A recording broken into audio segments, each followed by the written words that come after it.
Missouri Congresswoman Cori Bush has some interesting ideas about the cops, and the mass COVID hysteria continues from Democrats despite indicators that the Florida wave may begin to wane very, very soon. I'm Ben Shapiro. This is The Ben Shapiro Show.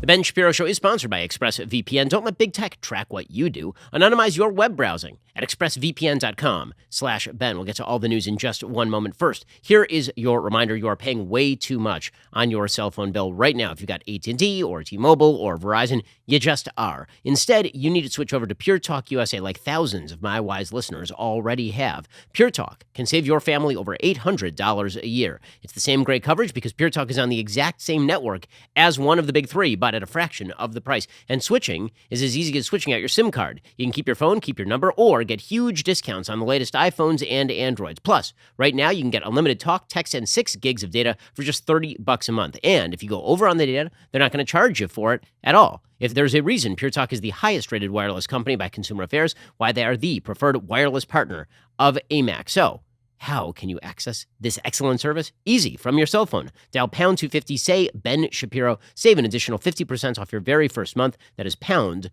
250. Say my name, Ben Shapiro, to get started. Switch over to Pure Talk USA. You could be saving yourself hundreds of dollars a year and save an additional 50% off your very first month. Dial pound 250, say Ben Shapiro to get started with my friends over at Pure Talk USA. Alrighty, so the left seems to be in a war with itself right now. And I'm very much rooting for the moderate left to win.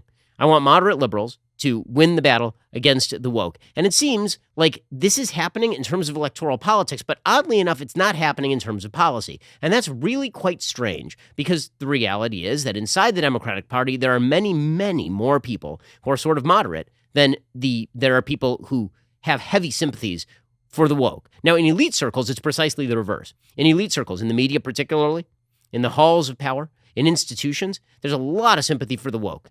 There are a lot of people out there who think of the woke as sort of the most dedicated to the cause. And so they're willing to give them all sorts of slack. They're willing to allow them all sorts of room to run. They're willing to defend them even when they say overtly stupid and bizarre things. They're willing to follow their policy lead. But the Democratic Party base is not aligned with this. They just are not. The latest indicator of that this week was this race in Ohio between Shontel Brown, a Democratic county councilor, fighting against Nina Turner, who's a former co-chair for Bernie Sanders' presidential campaign. In the 15th Congressional District, which is a safely Republican seat around Columbus, energy industry lobbyist Mike Carey, meanwhile, prevailed over a crowded field boosted by former President Donald Trump's endorsements. There were a couple of open primaries the other night. And there are kind of mixed results on the GOP side, but the big result on the Democratic side was, of course, that there was this big infight that went on between Nina Turner, who again was that former co-chair for Bernie, and Shontel Brown. So it looked like Nina Turner was going to win that safe Democratic seat. And then the entire Democratic Party infrastructure said, wait, we don't need another member of the squad. We need somebody who's more aligned with the sort of Biden rhetoric, who's more aligned with the middle of the Democratic Party. And so you saw James Clyburn intervene in exactly the same way he did in the presidential race. And then it turned out that Nina Turner got pretty much skunked by Shontel Brown. Now, this was a rejection of the squad. Make no mistake about this. Representative Alexandra Ocasio-Cortez had told voters during a July swing through the district to vote for Nina Turner. She said, please send me Nina. Brown, 45, had entered the race with local clout. Turner had name recognition from a career in Ohio politics and the two campaigns with Sanders. But Brown turned the campaign into a referendum on President Biden, reminding voters that Turner had criticized him and cast a protest vote against the 2020 Democratic platform. Brown was ahead of Turner by 6 points when the race was officially called. In a concession speech, Turner said the country had been through a desert of despair, indifference, inequality, and racism. Tonight, my friends, we have looked across the promised land, but for this campaign, on this night, we will not cross the river. Now, again, the moderate candidate caught up to the radical candidate after James Clyburn endorsed her and after the Democratic Majority for Israel's PAC ran ads warning that Turner could undermine the Democratic agenda. Brown's campaign emphasized support for Biden and said that Turner was simply too radical, and thus Turner went down to flaming defeat. And yet, strangely enough, again, in elite circles, there seems to be more sympathy for the Bernie Sanders wing of the party than for the traditional sort of Joe Biden wing of the party, which is why it's been very weird to watch the continued fealty to Cori Bush. So Cori Bush is this radical Missouri congressperson. She got her start being a Black Lives Matter activist, and then she's become this very loud adjunct member of the squad. She's a second wave member of the squad. The squad existed, and then she was recently elected to Congress, was Cori Bush. And of course, she made headlines this week when she camped out on the steps of the Capitol building to protest evictions. And then the Biden administration announced that in defiance of the Constitution of the United States, Joe Biden would simply declare an eviction moratorium, even if it would be struck down by the Supreme Court itself. And here's the thing. Why would you follow Cori Bush down this primrose path at all? Cori Bush is terrible. Her policies are not in line with what the vast majority of Americans want. The entire Democratic Party has spent the last few months attempting, for example, to run headlong away from the defund the police sloganeering of people like Cori Bush and AOC and Ilhan Omar and Rashida Tlaib. And yet, when it comes to much of their policy, they seem to be following the lead of the squad. And every so often, Cori Bush will just Leroy Jenkins it. Right? Every so often, the Democratic Party will be like, guys, we don't need to do this defund the police stuff because it polls really bad. Let's do this policy stuff in the dead of night when not a lot of people are watching, but let's not campaign as overtly radical. Let's not do that. And then Cori Bush will be like, Leroy Jenkins, and just rush in, face first. So that's what happened yesterday. Cori Bush was doing an interview, and she declared that she wanted to defund the police, but she didn't just say that. She said, I pay for security. I have taxpayer-funded security. I need security, but you, the regular people, you don't need police. We should defund the police. I'm going to make sure I have security because I know I have had attempts on my life and I have too much work to do. There are too many people that need help right now for me to allow that. So if I end up spending $200,000, if I spend $10 more on it, you know what? I get to be here to do the work. So suck it up, and defunding the police has to happen. We need to defund the police and put that money into social safety nets because we're trying to save lives. So in the exact same sentence where she says that she deserves $200,000 of security, she says that you should not have security. Why are the Democrats following this? And here's the thing. I think the reason that the Democrats have decided that they're going to treat the squad and the radical left of their own party with respect is not really for electoral benefit so much as it is about the belief by the Democrats that anytime somebody on the right has a critique, the critique has to be false.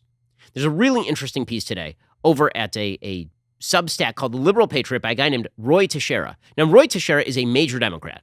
Roy Teixeira is one of the people who used to write essays about the browning of America and how demographic change was eventually going to lead to this magical democratic utopia. Well, now he is warning that Democrats are completely disconnected from reality, that they have fallen into what he calls the Fox News fallacy. Here's what he says. He says, the Fox News fallacy is having a dire effect on many Democrats. This is the idea that if Fox News, substitute here the conservative bête noire of your choice if you prefer, criticizes the Democrats for X, there must be absolutely nothing to X. And the job of Democrats is to assert that loudly and often. The problem is that an issue is not necessarily completely invalid just because Fox News mentions it. That depends on the issue. If there's something to the issue and persuadable voters have real concerns, you will not allay those concerns by embracing the Fox News fallacy. In fact, you'll probably intensify them by giving such voters the impression that Democrats simply don't care about their concerns and will do nothing to address them. That will undermine the Democrats' ability to respond to predictable attacks against their candidates in 2022 and raise the likelihood of a midterm debacle.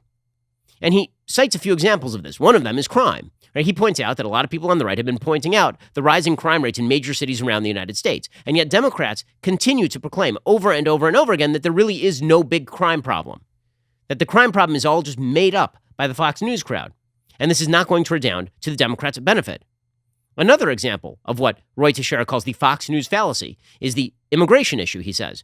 The Biden administration has resisted and still resists, calling the situation at the Mexican border a crisis, and initially insisted that the surge at the border would go away on its own as the hot weather season arrived. This was the line most Democrats adhered to, invoking the idea the issue was more a Fox News talking point than a real problem. It's now apparent the border surge is not going away anytime soon, and that the perceived liberalization of the border regime under the Biden administration has indeed spurred more migrants to try their luck at the border, and it's not going away with the hot weather. The Washington Post reports officials have made more than 1 million apprehensions at the southwest border this fiscal year as of June. 210,000 more individuals probably crossed in July. This is the highest monthly encounter number since fiscal year 2000. And there's a reason why Joe Biden's approval rating on immigration is now at 30%, 37% up, 52% down. He is only at 30% approval rating among independents, by the way. And critical race theory is another issue where Democrats are completely missing the boat. Because Republicans mention it, Democrats have decided that this is no longer worth concerning themselves over. There's almost a sort of bizarre, it's like a bizarre reverse psychology effect here that Democrats are falling prey to. The minute that Republicans say something is a problem, Democrats immediately declare that not only is it not a problem, it's something good.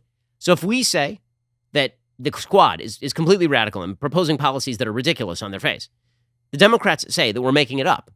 And then the American people know we're not making it up because they have eyes, they have ears, they can see it happening. By the way, this also happens in reverse, right? This is not unique to the left. The right has this as well. If the left makes a criticism of the right that has some legitimacy to it, very often people on the right will just go, well, if the left is saying it, it must be false. Well, no, it might be false, but that doesn't mean it definitely is false. Right now, for the Biden administration, however, they are falling into a real political trap here because they are so attached to the idea that Fox News is the font of all evil and shows like this one are not worth listening to, and that anyone who disagrees with them is a vicious bigot. They're so attached to that idea that they're disregarding the fact that many, many Americans agree that their agenda has skewed far too radical. Right? As Roy Teixeira points out, this is certainly true with regard to critical race theory. Right? The American people do not like critical race theory. The polling data shows this stuff is really, really unpopular. It's unpopular in Virginia. And Roy Teixeira concludes, Democrats who embrace the Fox News fallacy are inclined to believe there is no real issue here other than voters whipped up by Fox News who are simply opposed to teaching students about slavery and the like. That is a mistake and blinds Democrats to a real problem that is emerging. Generally, Democrats need to wean themselves away from the Fox News fallacy as a generic response to conservative attacks. This is exactly correct. But Democrats don't seem to be getting the message. Not with regard to the Cori Bush wing of the Democratic Party, and not with regard to COVID either.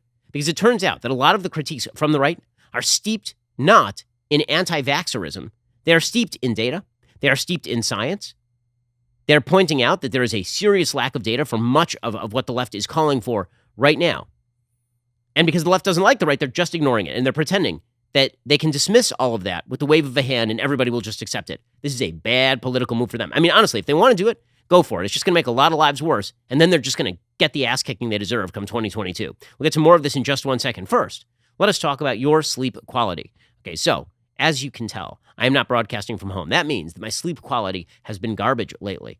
Okay, that's because I am missing my Helix sleep mattress. I need my Helix sleep mattress. It is made just for me. It is personalized to this unbelievably Apollo-esque body. Helix Sleep has a quiz. It takes just 2 minutes to complete, matches your body type and sleep preferences to the perfect mattress for you. Why would you buy a mattress made for someone else? With Helix, you're getting a mattress you know will be perfect for the way you sleep. Everybody's unique. Helix knows that. They have several different mattress models to choose from. They have soft, medium, and firm mattresses. Mattresses great for cooling you down if you sleep hot. Even a Helix Plus mattress for plus-size folks. So, if you're looking for a mattress, you take the quiz, you order the mattress that you're matched to, the mattress comes right to your door, shipped for free. You don't ever need to go to a mattress store again. Helix is awesome. You don't need to take my word for it. Helix was awarded the #1 best overall mattress pick of 2020 by both GQ and Wired magazine. Just head on over to helixsleep.com/Ben, take their 2-minute sleep quiz. They will match you to a customized mattress that'll give you the best sleep of your life. They've got a 10-year warranty. You get to try it out for 100 nights risk-free. They'll even pick it up for you if you don't love it, but you will. Helix is offering up to $200 off all mattress orders and 2 free pillows for our listeners right now at helixsleep.com/Ben. Go check them out right now, helixsleep.com/Ben. Okay, so the Democrats are not just falling for the Fox News fallacy, as Roy Teixeira puts it, when it comes to defunding the police, or when it comes to CRT, or when it comes to immigration. They're falling for it when it comes to COVID. So this morning, Nate Silver of 538, the sort of pollster extraordinaire, he put out this really sort of fascinating analysis of where the American public falls on COVID restrictions. And here's what he says. And it's worthy of exploring because I basically agree with this analysis. He says that there are essentially 5 groups in American life when it comes to these COVID lockdowns. Group A, he says about 25% of the electorate. This would be like the hard left. This is vaccinated, but not ready for a return to normal and thinks society has opened up too fast. They're very worried about Delta, in favor of any and all restrictions, including lockdowns and remote learning. Some of this group will transition into Group B when and if cases start falling. Okay, Group B is the biggest single group. It's about 30%. These are the vaccinated, somewhat worried about Delta, in favor of modest restrictions like indoor masking, especially if they target the unvaccinated. At the same time, they don't want to return to lockdowns, although some could drift into Group A, like they could be more hard on lockdowns if cases keep rising or if there are scary new variants. This is quickly becoming the consensus position among college-educated elites. Okay, then there's Group C, about 15% of the population. This is the vaccinated but over the pandemic population and wary of restrictions, likely a mix of younger voters who don't vote at high rates and some center-right libertarian types. Okay, I fall into this category, right? I am Group C. I'm vaccinated. I'm over the pandemic. I believe the science does not support continued lockdowns. Not only do I think that it doesn't support continued lockdowns, I think that as a public policy matter, we are now done. You know who agrees with me would be Dr. Marty Makary of Johns Hopkins University. He has an excellent piece over at U.S. News and World Report today. He points out that as a physician with a lot of experience dealing with patients who don't follow what we ask them to do, I believe you win more bees with honey than fire. He says the vaccines are so good at protecting against death from COVID-19, those who are immune can feel good about living life without having to worry about becoming severely ill. Vaccines downgrade the infection to a mild seasonal virus, one we must learn to live with for years to come. Those who choose not to get vaccinated are making a poor health decision at their own individual risk. Again, this is Dr. Marty Makary. They pose no public health threat to those already immune. Would we be too stern toward people making similar or worse health choices to smoke, drink alcohol, or not wear a helmet when riding a bike? Over 85,000 Americans die annually from alcohol, yet we don't have the same public health fervor or requirements to save those lives. Let's encourage vaccination rather than activate the personal liberty culture wars that result in people becoming more entrenched in their opposition. Also, says Makary, the notion we have to vaccinate every living, walking American and eventually every newborn in order to control the pandemic is based on the false assumption that the risk of dying from COVID-19 is equally distributed in the population.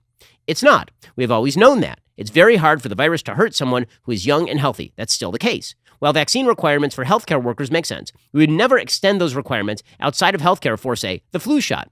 We'd simply say to the public, those who avoid the flu shot do so at their own risk. Okay, this is the rational decision. Okay, the rational decision here is to be part of what Nate Silver terms Group C, right? To get vaccinated, and then you're done. And if someone else chooses not to get vaccinated, it is no longer your business because you are now immune to dying from the virus on any baseline statistical level. Okay, and then there is Group D. This is 25% of the population. Unvaccinated and strongly opposed to any restrictions, right? So that would be a lot of the Trump rural voters, for example. Right, who are like, listen, I was never that worried about the virus, or I'm young and healthy. I'm still not worried about the virus, and I'm not asking anything of you. By the way, the vast majority of people who are unvaccinated fall into Group D. And finally, Group E, the fifth group, Nate Silver, again, this is his breakdown. He said that's about 5% of the population. He says those are people who are unvaccinated, but in favor of other restrictions. Indeed, they may think such restrictions are necessary to protect them because they can't or won't get vaccinated. This group probably leans Democratic and working class. Right, so presumably that would be minority voters in major American cities, maybe. Okay, so here is the important part about this breakdown. What this breakdown suggests is that about 70% of the American population, 70% of the American population is against lockdowns. Right, the biggest group is vaccinated, and they're a little worried about Delta, but not super worried about Delta. And if they were actually given the information about how not dangerous Delta is to them as the vaccinated, they would be significantly less worried about Delta. Right? They keep getting scared by the media into a belief that there's a variant right around the corner that is going to break through the vaccines at any moment. By the way, if there is, we cannot do anything to stop that in the United States. We can't. The Delta variant started in India. Before that, there was the Brazil variant, you'll recall. You'll recall that this original virus started in Wuhan. There are literally hundreds of millions of people who have this virus or have had this virus or who will get this virus. All there has to be is one group of people somewhere on Earth who are not vaccinated in order for there to be a new variant possibility. Okay, so what does that mean? It means 70% of the American population, which is an overwhelming majority of Americans, are at least skeptical of lockdown policies and mask mandates and all the rest of this stuff. And that group, Group B, which is sort of, they're vaccinated, but they tend toward the cautious. If they really understood the stats, they really would not be in Group B. They would be in Group C, right? They would be vaccinated and they would be over it. Because that is the rational position as a vaccinated person. It is significantly less rational as a vaccinated person to be seriously worried about Delta. If you're a vaccinated person, you should not be seriously worried about Delta in terms of your own personal risk level. And by the way, in terms of the risk level to your children, because the stats on children being directly harmed by Delta are very, very skimpy. Very skimpy. Remember, under 350 kids under the age of 18 in the United States have died of COVID, period, in the entire United States. By the way, if you go to like the age of 30, that's still only an additional 2,500 people. Those subpopulations are well in excess of 100 million people in the United States. Okay, so that means that 70% of the population is just not in favor of these sorts of lockdowns and mask mandates or anything like that. But because the right is saying that, the left feels the need to ignore that 70% of the population or try to scare Group B, the vaccinated, who are somewhat cautious, into being group A, vaccinated who want to lock down, which is the least understandable of any of these groups. That position makes no sense. Vaccinated people who want lockdowns are just out of touch with reality at this point. They don't care about the science. They're not interested in the science. But it seems like our public health establishment are so angry at so much of the American population for being over it that they're just going to continue to try and scare people. They're falling into the Fox News fallacy. Just because people like me are on the right, and people like me, I've been encouraging vaccinations since day one. People like Ron DeSantis, been encouraging vaccinations since day one. Just because there are a lot of people on the right who are pro-vaccine and also believe that the vaccine frees you up for life and that if you're a responsible adult, you now get to make a decision, the left has decided that they are going to go full lockdown. Okay, this is why you have this heavy pressure campaign being brought with regard to the unvaccinated, right? So Anthony Fauci, the great and sainted Dr. Anthony Fauci, he spent the day ripping the unvaccinated and suggesting that they are going to be responsible for a brand new variant of Delta and that this is going to kill everybody. This is not effective. It's not. You know what? Honestly, you started to see some upticks in the number of people who are getting vaccinated. You know why? Because people are assessing their personal risk factors and deciding that perhaps they ought to get vaccinated. Not because they're getting shouted at by Dr. Anthony Fauci, but because people do risk mitigation. It's how humanity has survived for several 100,000 years. And here's Anthony Fauci going hard after the unvaxxed anyway. My concern would be you may allow a variant that we haven't even recognized yet to come along and, in fact, be better at transmitting and more serious than the Delta. We haven't seen that yet. So rather than be worrying about these others that are around, let's make sure we don't let new ones come in. Well, are unvaccinated people the reason we're seeing these new strains? And will an increase in vaccinations mitigate the virus morphing in multiple ways? Well, that's a good one because the answer is short, yes. Okay, except for the fact that no matter how many vaccines you tranche out in the United States, there's still going to be variants other places on Earth. Zero COVID is not a realistic goal. Fauci knows this. He's not saying that because that would suggest that we have basically reached the end of what we can do in terms of public policy, and he doesn't want to let go of it. He just does not want to let go of it. By the way, you're seeing companies start to mirror that Group A, that Group A sort of mentality, vaccinated but still in favor of lockdown. Amazon says it's now going to delay corporate employees returning to offices until next year, which is just madness at this point. And the average Amazon employee is probably 25 years old. The point here is that for the left, one of the reasons this has become political is because it's just reactionary. So there's more and more of a push, like day in and day out, more and more of a push to lock people down, mask people up. This is not borne out by reality. Okay, right now there's this continued focus, for example, on Florida. You've noticed. Okay, and this continued focus on Florida is largely because Joe Biden is very much afraid of Governor Ron DeSantis in Florida, who's a popular governor of Florida. The media every so often decide to focus in on a surge in Florida. They never focus on the overall death stats, because if they did, they would realize that Florida, with the second oldest population in America, really the oldest because they're a very large state with a lot of old people, Florida currently ranks 26th in the death per million rate, as opposed to New York and New Jersey, which rank respectively 2 and 1 in the death per million rate. So instead, every time there's a Florida surge, the media cover it, and then they yell at Ron DeSantis a lot. And Joe Biden jumped in on that. His suggestion, of course, is that if there were just mask mandates in Florida, that would kill the spread. Okay, there's only one problem. There is no proof that mask mandates have done this anywhere. There is no proof that mask mandates are effective. That doesn't mean masks aren't effective. Masks may be effective in certain circumstances, although the reality is Delta, because it's so transmissible, there are serious questions about whether masking is even super effective with regard to this. I'm not saying that. Professor William Hazeltine, formerly of Harvard Medical School, is saying that. He's saying Delta is going right through surgical masks, for example. Go ahead. Another question you should ask when people come into your house or your workmen come in, are you vaccinated and will you wear your mask, please?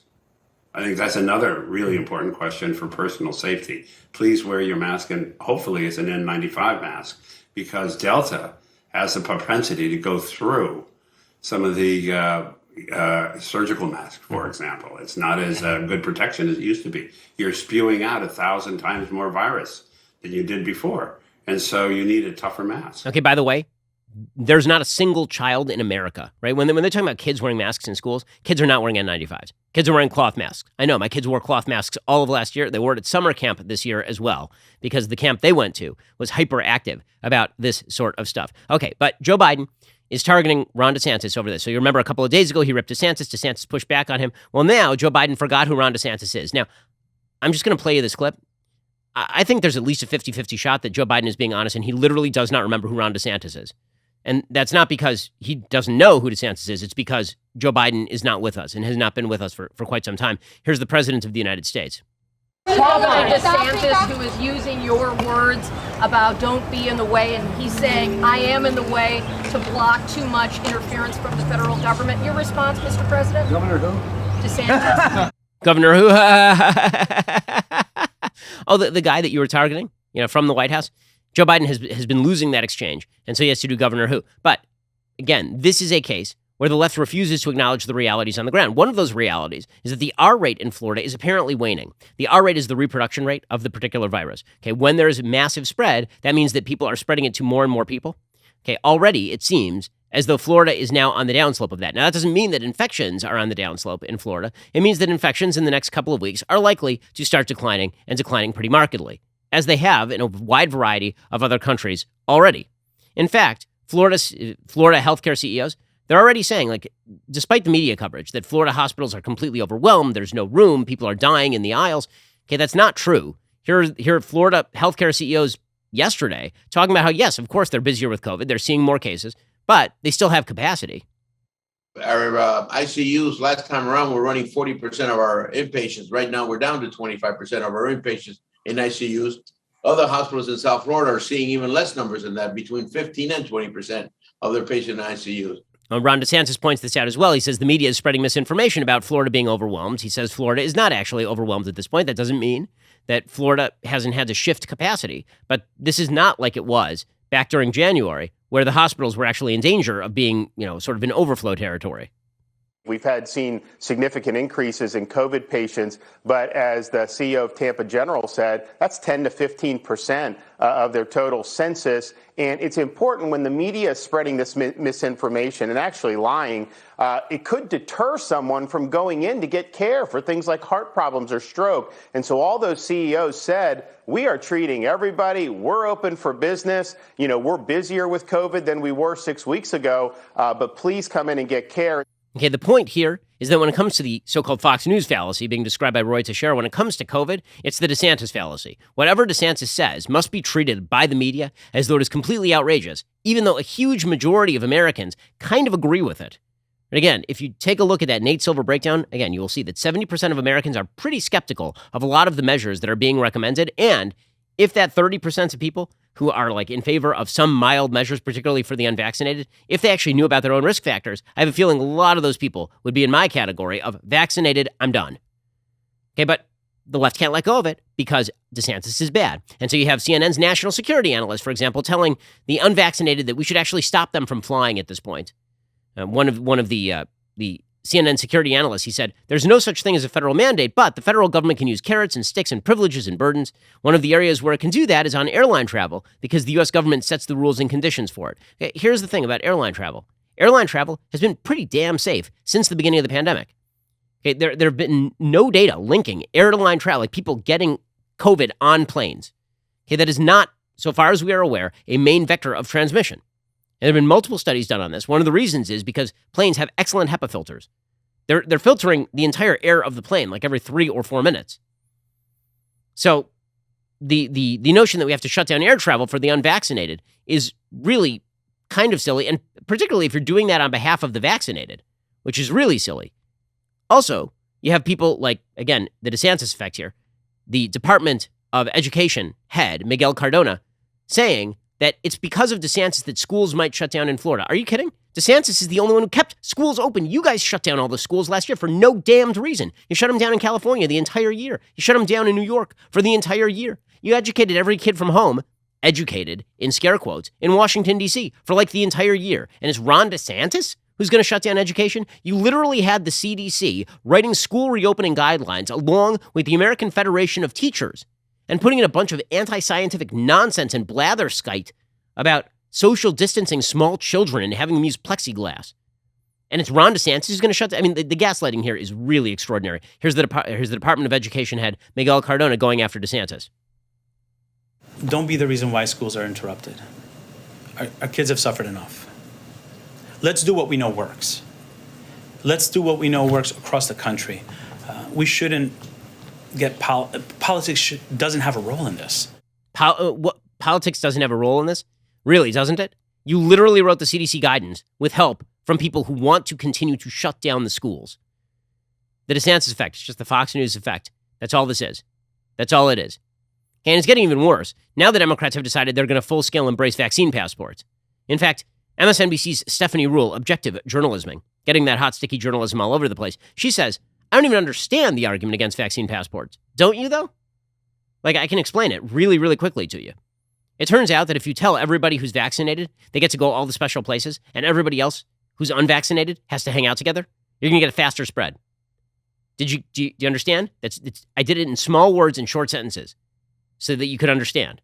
Here's Stephanie Ruhle saying she literally doesn't understand why a vaccine passport is a bad idea.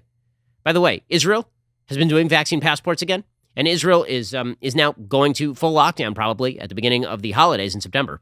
Here is Stephanie Ruhle. And I don't understand those who are against showing proof of vaccine. Have they never had to show their passport, show their ID, or take their kids to school? It makes no sense to me. Oh my God. These are the exact same people who say that it's racism to make you show your ID to vote. So let's just get this straight. It's racism to make you show your ID to vote because black people apparently are incapable of getting a voter ID. But it's not racism to make people show their vaccine card if they are unvaccinated. Disproportionately black people are unvaccinated in this country, particularly in major cities. You'll notice that there's a heavy crossover between black population in the United States and unvaccinated areas. There are two large groups of people in the U.S. who are not getting vaccinated at the same rates as everybody else. One is rural conservatives, and the other is inner city minorities. Those are the two unvaccinated groups in the United States. Unvaccinated for wildly variant reasons, except that there's a common distrust of the government, I think, that runs through both. Pretty astonishing stuff. Meanwhile, Biden's COVID advisor, Jeffrey Zients, he says that Yelp is now going to let businesses list their vaccination policies.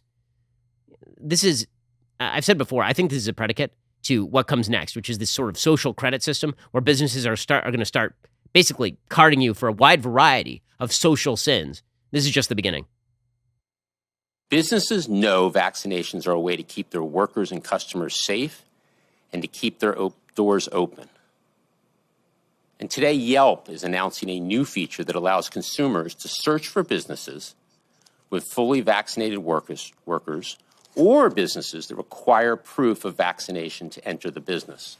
Okay, again, so much of this is just being driven by if Republicans oppose it, it must be good.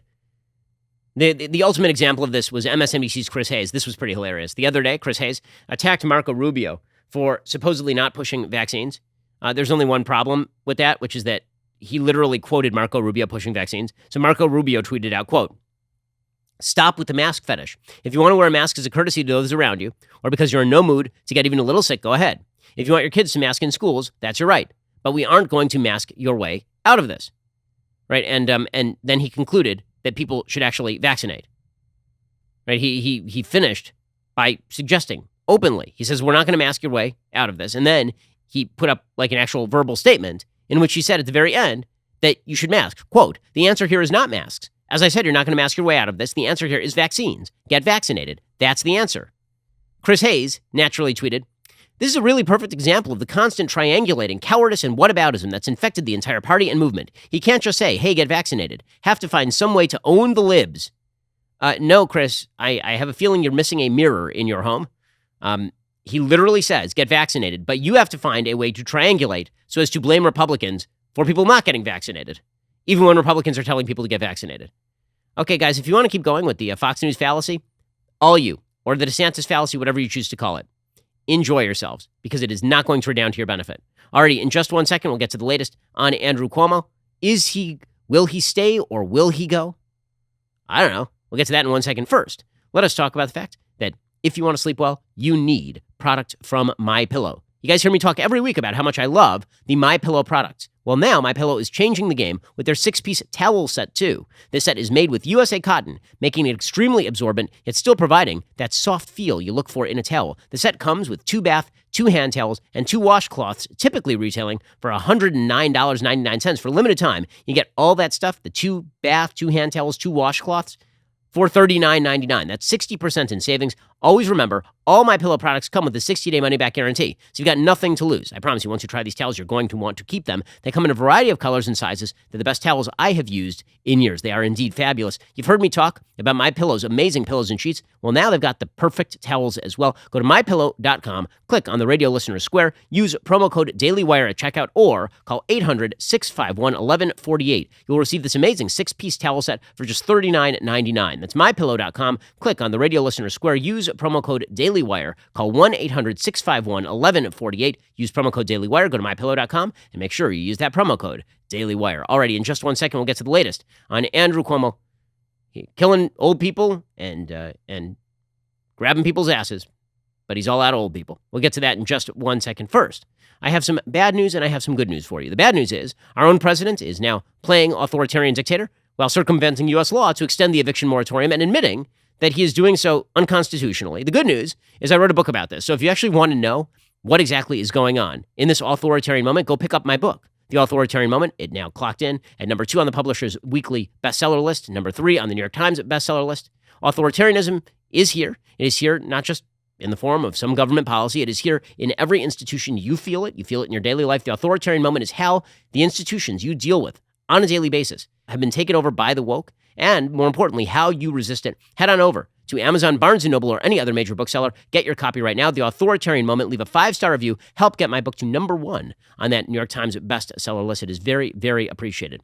Also, as the president begins to turn his back on the citizens of the country he swore to protect, there is no time more important to talk about the current state of the world politically, culturally, philosophically, over cigars and whiskey for the world to watch. And because we are so appreciative of everyone who tunes in to watch Daily Wire Backstage, we're getting you in on the action. We are giving away a trip for 2 to come hang with us, your favorite Daily Wire hosts, backstage here at our Nashville studio. You can meet us all, tour the studios and offices, get a great swag bag of merch, and watch us debate on the show live. You're going to want to hurry. Today is indeed your very last chance. If you're not a member yet, head on over to dailywire.com/backstage, enter code backstage in at checkout for 25% off your membership and get automatically entered to win one of the coolest trips you will ever take. This is the last chance. Today, Friday, August 6th, this is your last chance. Come hang with us backstage. Head on over to dailywire.com/subscribe, code backstage, get 25% off your membership and a chance to win the ultimate backstage experience right now.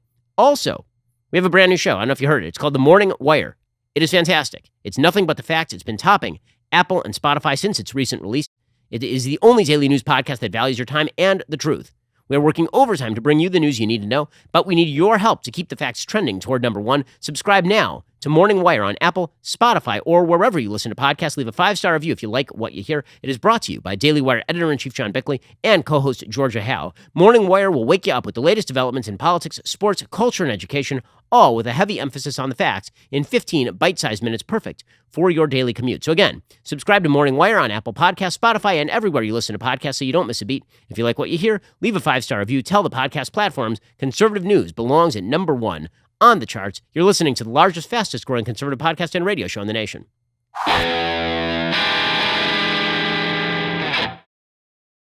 Alrighty, meanwhile, the big question regarding Andrew Cuomo is whether he will stay or whether he will go. So that's up to the legislature at this point because he ain't going nowhere. I mean, there is no way he is going to quit. There is no political upside to quitting in American politics anymore. That started with Bill Clinton. There is now no standard as to when a politician should resign.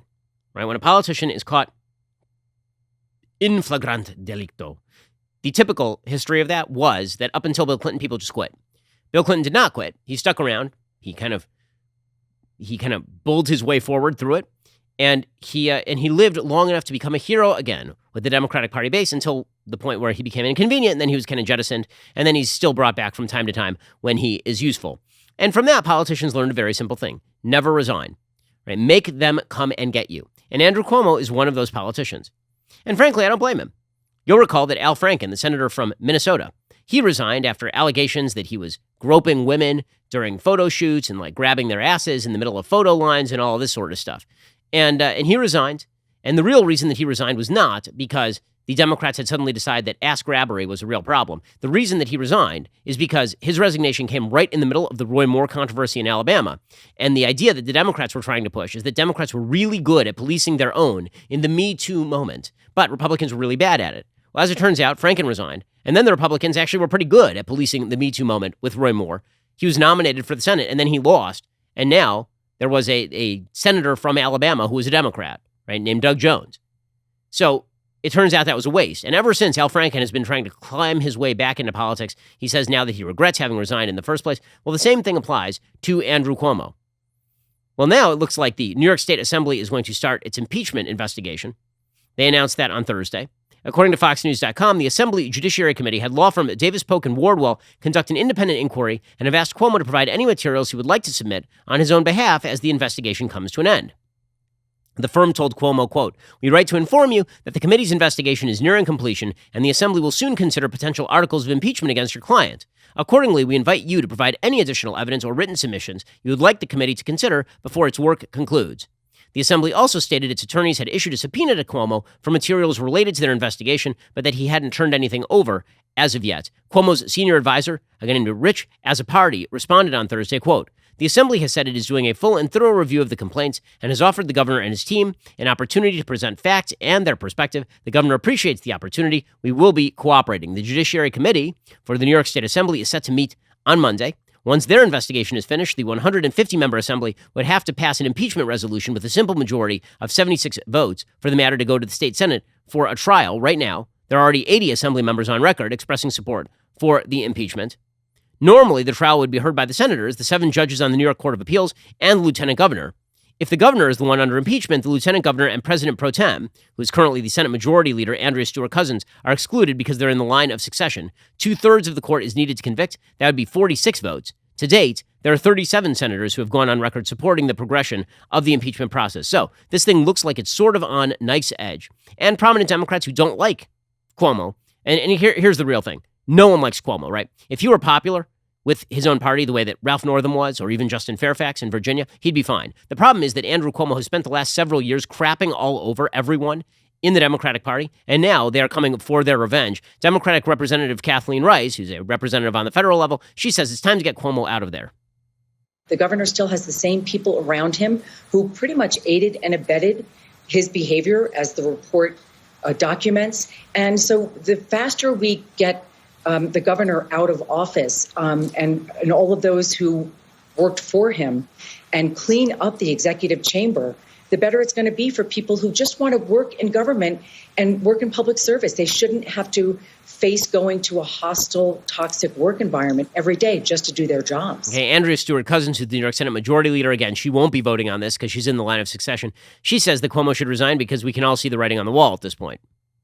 I think so many people who are involved, and we are watching it up close, and we know that this is not going to end well.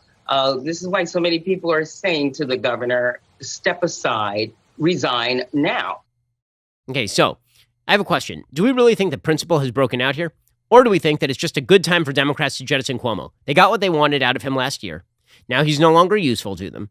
And so now they're going to dump his body by the side of the road. Now, there could be something good that theoretically comes out of this. Maybe there's a new standard.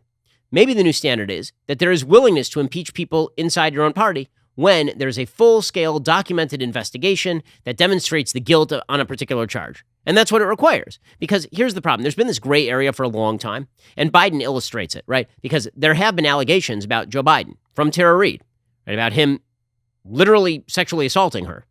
And those were not taken supremely seriously. There was never a massive investigation, but he could rest on that, right? He could say there was never a massive investigation. She said something. I said something. That's pretty much it. So I'm not resigning. And nobody's really pressured him inside the Democratic Party to get out of the race. Kamala Harris did briefly, and then, of course, she flipped, and she just was like, I'll be his vice president now. You remember that. Okay, so what is the new standard?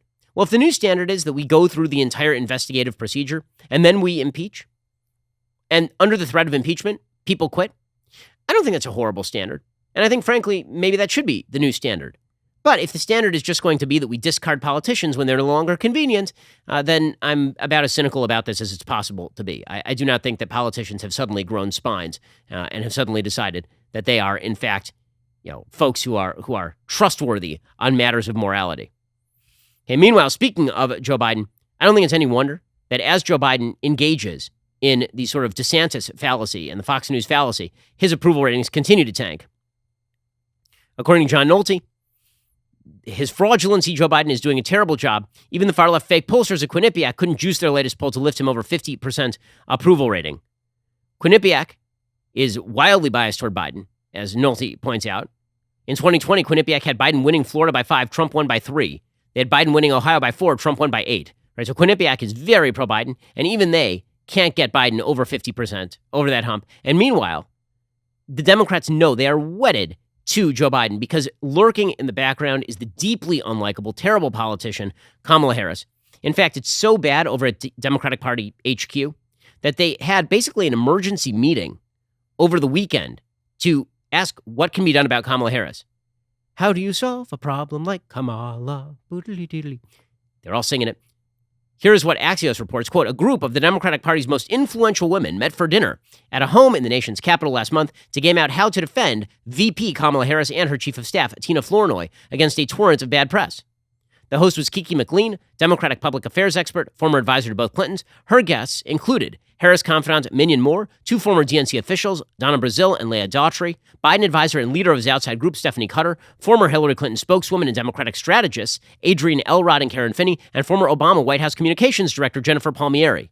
Nobody at the VP's office was at the dinner, but Harris is attuned to her outside network of supporters. Harris's office declined to comment on the dinner. The dinner had an urgent purpose, according to Axios. The operatives spent the dinner discussing how to fight back against negative perceptions, how to help Harris boost her national media footing. They're trying to figure out exactly how they help Harris, but they're having some problems. Right? One of these sources said, many of us lived through the Clinton campaign and want to help curb some of the gender dynamics in press coverage. It was like, we've seen this before. It's subtle. When things aren't going well for a male politician, we ask very different questions, et cetera, et cetera. But bottom line is, Democrats are scared bleepless about the possibility of Kamala Harris running in 2024. They are wedded for better or worse to the old man. The problem is the old man is engaging in that Fox News fallacy. He is engaging in radical policy day in and day out. He's undercutting the only reason why Americans like him in the first place, namely that he was supposed to be a houseplant. He is not being a houseplant, and it is not going to end well for him. Alrighty, we'll be back here later today with an additional hour of content. First, you can't forget to end your week by checking out The Andrew Klavan Show. Drew shows every Friday. He has an exciting evening planned for you. Head on over to dailywire.com, 7 p.m. Eastern, 6 p.m. Central. Tune in. I'm Ben Shapiro. This is The Ben Shapiro Show.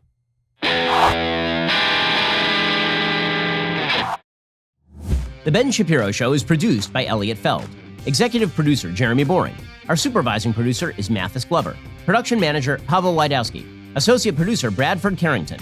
Host producer, Justin Barber. The show is edited by Adam Sayevitz. Audio is mixed by Mike Coromina. Hair and makeup is by Fabiola Cristina. Production assistant, Jessica Kranz. The Ben Shapiro Show is a Daily Wire production. Copyright, Daily Wire 2021. John Bickley here, Daily Wire editor-in-chief. Wake up every morning with our new show, Morning Wire. On today's episode, the political war over COVID escalates, universities roll out new vaccine mandates, and a new bill proposes a universal basic income for Americans. Join us and get the facts first on the news you need to know with our show, Morning Wire.